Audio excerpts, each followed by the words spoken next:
Hello বন্ধুরা, আমি জহুরুল ইসলাম রাসেল। এখন আছি রাবার বাগানে। এটি মৌলভীবাজার জেলার শ্রীমঙ্গল উপজেলায় অবস্থিত। এই রাবার বাগানটি আমি আজকে তুলে ধরার চেষ্টা করব। রাবার বাগানের এই সৌন্দর্যটুকু এবং তুলে ধরার চেষ্টা করব রাবার বাগানের প্রাকৃতিক গুণাবলী, বর্তমানে রাবার দিয়ে কী করা হয় সেগুলো তুলে ধরার চেষ্টা করব। প্লিজ আমার সাথে থাকুন এবং উপভোগ করুন রাবার বাগানটি।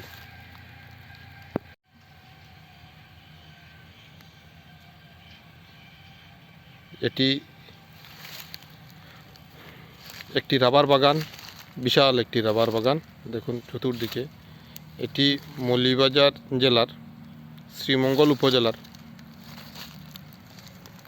শ্রীমঙ্গল শহরের পাশেই এই বাগানটি অবস্থিত। দেখুন রাবারের রস কীভাবে সংগ্রহ হচ্ছে। এটি যুগ যুগ ধরে চলে আসছে এরকম পদ্ধতিতে।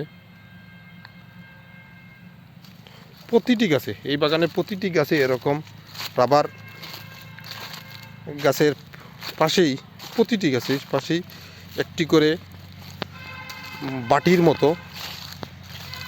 মতো একটা পেয়ালা রাখা আছে, যেটিতে এই রাবারের রস প্রতিনিয়ত পড়ে।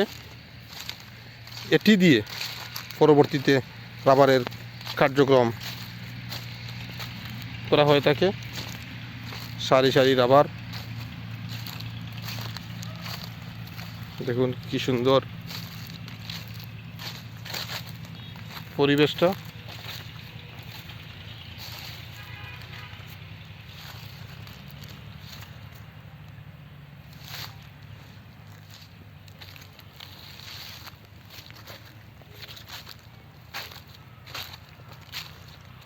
এক একটি গাছ লম্বায় 10 থেকে 12 ফুটের মতো হয়ে থাকে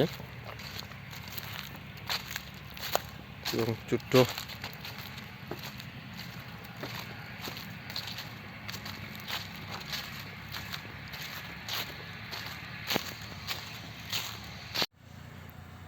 আমাদের রাবার বাগানের একজন শ্রমিক ভাইয়ের সাথে কথা বলবো, বুলু ভাইয়ের সাথে কথা বলবো। দেখি কি বলেন। এই যে এই গাছটা লাবার গাছ, এইখান থেকে কাটা হয় সকালে। এইখান থেকে কেটে এই যে বাটিয়ে কোষ করে। এই কোষগুলা আমরা এখান থেকে বাল্টিংয়ে করিয়া আমরা নিয়ে যাই। আচ্ছা আচ্ছা। এরপরে আবার লেগ ড্রপ হইলে আবার একটার পরে আবার উঠানো হয় এটা। বুঝছি বুঝছি। মানে রাবার দিয়ে মূলত কি কি কাজ করা এই রাবারগুলা? এই লাবার দিয়ে আপনার ওই গাড়ি, বিভিন্ন ধরনের মোটর, বড় বড় গাড়ির চাক্কা আছে না, টিউব টায়ার, এগুলা তৈরি হয়। আবার বদনা তদনা প্লাস্টিকের জিনিস এগুলা তৈরি হয়। ঠিক আছে ভাই, ধন্যবাদ। আপনি এই বাগান কতদিন ধরে আছেন? আমি আছি এখানে মনে করেন 3 বছর হইব বাগানে। 3 বছর ধরে। আচ্ছা, ঠিক আছে ভাই, ধন্যবাদ। এই বাগানের সৌন্দর্যটুকু অসাধারণ, যেটি দেখলেই মনটা জুড়ে যায়। প্রতিদিন শত শত মানুষ এখানে এসে পিকনিক করে থাকে। দেশের বিভিন্ন প্রান্ত থেকে এসে এখানে পিকনিক করে থাকে এই রাবার বাগানে। এর পাশেই অনেকগুলো চা বাগান আছে।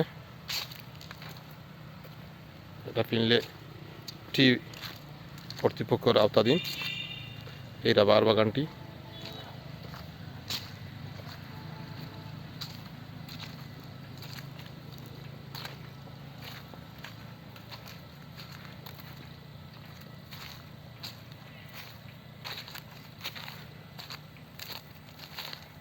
দেখুন সারি সারিভাবে বাগানের গাছগুলো লাগানো।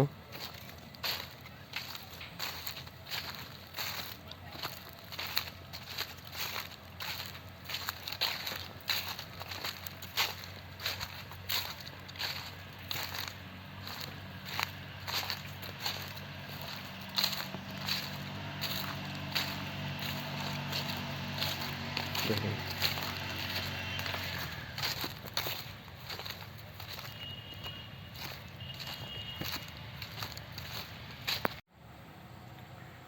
এতক্ষণ আমার সাথে থাকার জন্য ধন্যবাদ। প্লিজ আমার সাথে থাকুন। এখনও যারা আমার চ্যানেলটি সাবস্ক্রাইব করেন নাই, আমার চ্যানেলটি সাবস্ক্রাইব করে আমার পাশে থাকুন। ধন্যবাদ সবাইকে।